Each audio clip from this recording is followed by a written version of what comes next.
Alright, what's up guys? Mr. Fabella back here with a video starting the new chapter on probability and statistics.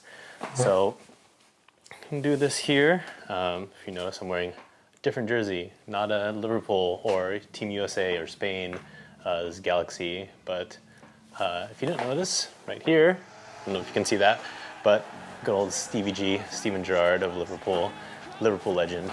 First of all, when we're going to talk about probability, probability is basically what is a chance that an event will occur. You use probability to predict future events. So that's what we're going to be trying to find. A lot of times when you think of probability in your books or something, you think of a dice being rolled or a card being picked or something. But probability is also like comes out when you're talking about the weather. When you're looking at the weather report, it says like 35% chance of rain. That's a probability that it will actually rain. If it's already raining, it's probably going to say 100%. We're going to be talking about probability of simple events right now, and then also to find the probability of the complement of an event. And we're going to talk about those pieces of vocabulary first. So first of all, I already said what probability was, and I'll probably throw a definition over here somewhere. But yeah, probability is a chance that some event will occur. Outcome. An outcome is basically what event is happening. A simple event is one outcome or a collection of outcomes. So a simple event is what just happened right there.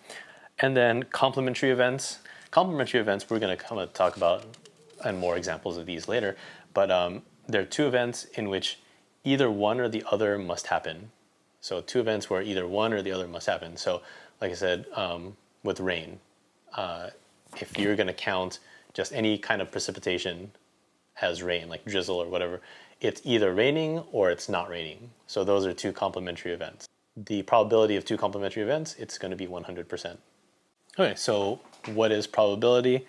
If a woman were to have a baby in 2008, what's the probability it would be a boy? So probability is the number of favorable outcomes, and favorable just means that's what you're looking for. That doesn't mean it's better or worse. It just means that's what you're trying to find the probability of, favorable outcomes, over the number of possible outcomes. How many possible outcomes are there? So in this case, when you're writing probability, it's P, like a capital P, and in parentheses, that's what you're looking for. You're going to try to find the probability of that. Oh boy. Over total is a boy or a girl. So in this case, the probability it's going to be a boy is 1 out of 2. And that would be called the theoretical probability. We're going to be talking about that in a little bit, but like that means you're looking at how many favorable outcomes are there versus how many total there can be. Okay, so probability involves predicting future events. What is probability? It is expressed as a fraction or decimal, or you could see it as a percent, between 0 and 1. Probability of 0 means it is impossible. Okay, so probability of 0 means that's going to be impossible. Like probability of, I don't know, Chelsea winning the league this year is a probability of 0. Probability of 1 is certain. That means it's going to be certain right now. So the probability of it being sunny right now as I'm recording this is 100, because I'm saying right now, and I know right now it's sunny. And then we were talking about complementary events before. Two events are complementary if their intersection is an empty set and their union is a set of all possible outcomes. So what does that even mean? They don't intersect anywhere, right? It's either or. When you put them together, when you add them up, it's the set of all possible outcomes. So probability of storm on a weekend versus probability of a storm on a weekday. So storm on a weekend, let's say 2 out of 7. Storm on a weekday, 5 out of 7. Thinking we don't know what the weather is going to be, right? So because 2 days on a weekend, 5 days on a weekday. If you add them together, you get 1. 2 sevenths plus 5 sevenths is 7 sevenths, which is 1. So sum of probabilities for complementary events is always 1. All right, so let's go over a couple of problems or examples here. There are 6 equally likely outcomes if a number cube with sides labeled 1 through 6 is rolled. Find P and then in parentheses 6 of the probability of rolling a 6. So the probability of rolling a 6. So P of 6, you want the number of favorable outcomes over the number of total outcomes. How many possible outcomes are there? So favorable outcomes, if it's a number cube, there's only one 6 in there. So 1. And a cube has 6 sides, so 6. So 1 out of 6. Okay, so this is still a simple event. Find the probability of rolling a 2, 3, or 4 on the number cube. So it's a die, a number cube, right? So probability of 2, 3, or 4, right? 2, 3, or 4 on a number cube. So number of favorable events, 2, 3, or 4. There's only 1, 2, 1, 3, and 1, 4 on the cube, so there's 3 of them out of a total of 6 possible on a number cube. So that's 1/2, which is 0.5 or 50% probability you're gonna roll a 2, 3, or 4. Okay, so here's another one where it's a spinner into 8 equal sections numbered 1 through 8. So I'm gonna paste our last spinner that I drew, and we're gonna pretend that it's equal sections. Find the probability of not spinning a 5. So probability of not, so not 5. So how many of these are not a 5? So this is not 5, 2, 3, 4, that's a 5, 6, 7, 8. So we have 7 of these not being 5 out of total, as if you spin it around, it would be 8. So 7 out of 8. So, all right, so that would be 0.875 or 87.5% chance that when you spin it, it will not be a 5. Mr. Harada surveyed his class and discovered that 30% of his students have blue eyes. Identify the complement of events, then it's find its probability. So if it's 30%, the complement would be something that would add up to 100%. So 30 plus what equals 100%? This is kind of like just, you know, an algebra problem, but it's just 70%. So there's a 70% probability that a student will not have blue eyes in Mr. Harada's class. Okay, so a little bit more vocabulary because we're doing 2 sections here. Uniform probability model, that just means that what we were talking about before, a fair cube or a fair wheel that you can spin, that, and I'll put the actual definition over here. And then theoretical versus experimental probability. This is actually really cool because what we've done so far in this is just theoretical probability. Theoretical means you're looking at all the numbers, you're looking at a coin, and you're saying, okay, it has 1 heads, 1 tails. So that's 2 possible outcomes. And you look at, okay, there's 1 heads, that's 1 out of 2. So that's the theoretical probability. You look at it, and you figure, okay, that's it.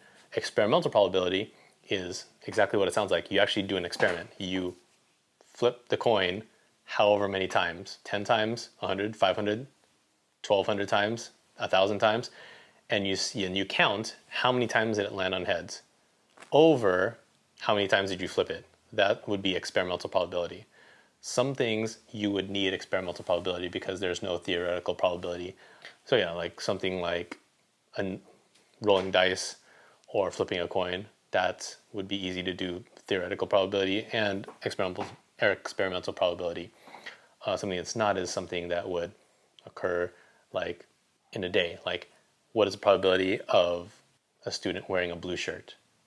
Well, you can't really, unless you go to everyone's closet, but then it depends on taste or, you know, what kind of clothes there are. So really how you would do that is to, if I was a teacher and wanted to do this, look at my class each day, count how many people have a blue shirt out of all of my students, and then that could be my theoretical probability of how many people will wear a blue shirt on any given day.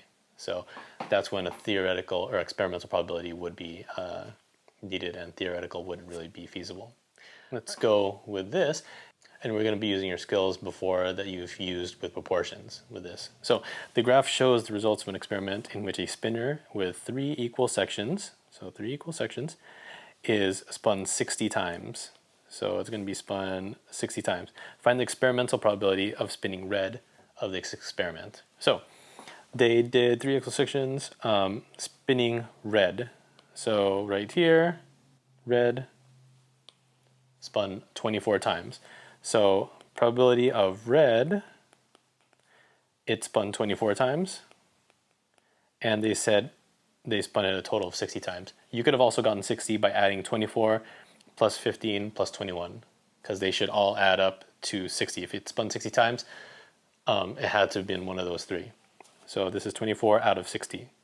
Okay, so so if it's 24 out of 60, I did say it's okay to leave it as a fraction, but this is not a reduced fraction. So 24 over 60 reduces to 2/5. So that's an acceptable answer.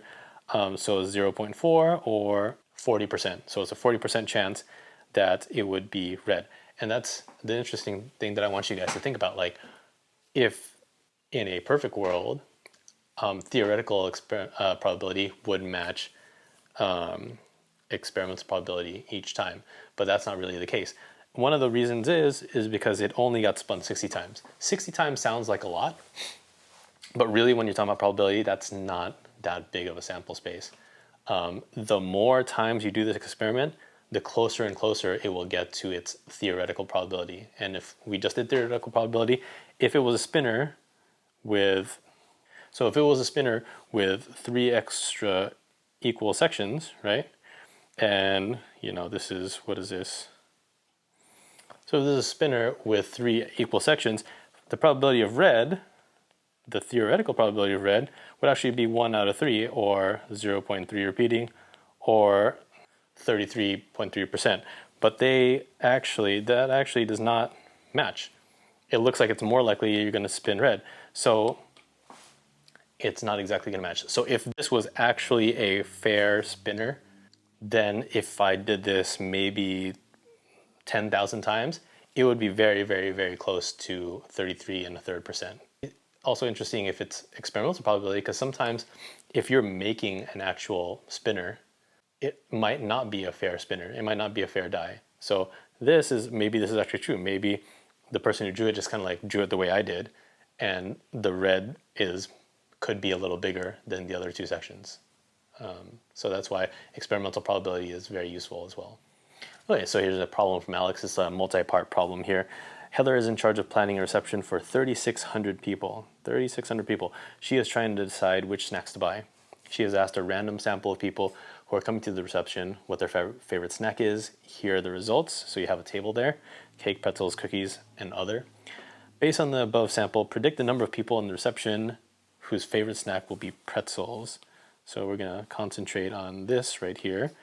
Round your answer to the nearest whole number. Do not round any intermediate calculations. When they say whole number, I'm assuming they mean, here we're not even going to need a percent or anything. It's going to say 45, right? We don't know how many people she asked, right? She has asked a random sample of people. So we don't know what it is. So let's go back to the basics here. This is probability of pretzels. That's number of favorable outcomes, which is 45, over the number of total. So this is a common mistake if you're looking at a problem like this. You might say this is out of 3,600. That's not true, because she did not ask 3,600 people. It's saying she wants a plan for 3,600 people. The number of people she asked is the sum of these numbers here. So we don't know that. So it would be 35 plus 45 plus 83 plus 62. That's what the probability of pretzels are when she did her experiment. So that is, okay, so that's 225. So it's 45 out of 225, which actually reduces to 1/5. Okay, so before you do anything, you don't really need to, well, I guess you could. You could change this to 0.2 or 20%. You could have done those things, because basically it's saying 1/5 of the people like pretzels. So if 1/5 of those 225 people she asked like pretzels, that's their favorite snack, then 1/5 of 3,600 people would also like pretzels. So all you need to do is take 3,600 and multiply it by the probability of 1/5. So that's going to be 720. So 720 people, yeah, so if the reception has 3,600 people, 720 of those people you would expect to like pretzels. Would that be true? You're not sure, but that's how you would predict it. That's why people do polls. That's why people do surveys. They take a smaller group of people, they ask a bunch of people, and then they use that data to figure out what a bigger population would be. So, for example, if I just ask my fifth period class what their favorite color is, I could use that data to maybe predict what all of 6 of my classes would like, or even the entire school would like. And that's imperfect because it's a very small sample size compared to what I'm trying to find, but that's one way experimental probability could be used, because it's not an exact thing, it's just what do you expect. You could have written a proportion as well. You could have said 1 person like pretzels out of total equals X over 3,600 people. But this is a much faster way anyway. If you did cross multiplying, you would get 720 as well. So you could do it in multiple ways. Okay, and last example here, a DVD store sold 670 action DVDs, 580 comedy DVDs, 450 drama, 300 horror. If a media buyer expects to sell 5,000 DVDs this year, based on these results, how many comedy DVDs should she buy? So same thing as the previous example. So we're going to look specifically at comedy. So comedy, so probability of comedy is 580 out of, I don't know, how many did the store sell last time? So let's see, 670 plus 580 plus 450 plus 300. All right, so that's 2,000. So 580 were comedy out of 2,000 total. All right, so that's 29 out of 100, which is 0.29, which is the same as 29%. So 29% of the DVDs that were sold last year were comedy DVDs.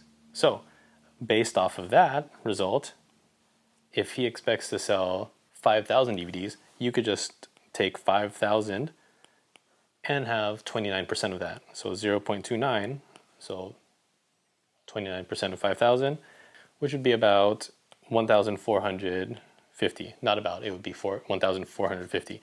So she should buy about 1,450 comedy DVDs based on last year's results, which this actually helps a lot, and stores actually do this.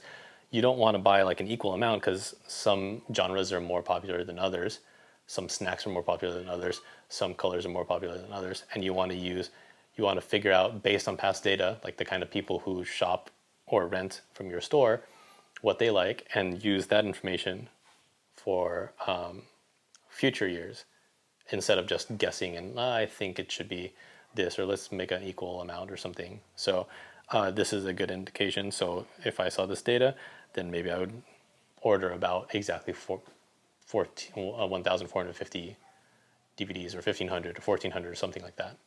Okay, so it could be closer so you don't sell out of something, or you don't have way too much stock of something that you don't need, because it has shown in the past that that kind of DVD is not popular. All right, so hopefully that was helpful. This was probability of simple events along with complementary events, along with experimental and theoretical probability. A lot of stuff, but it's all kind of simple and all tied together. We're going to be working on complementary events, probability of complementary events next time. So I'll see you guys then.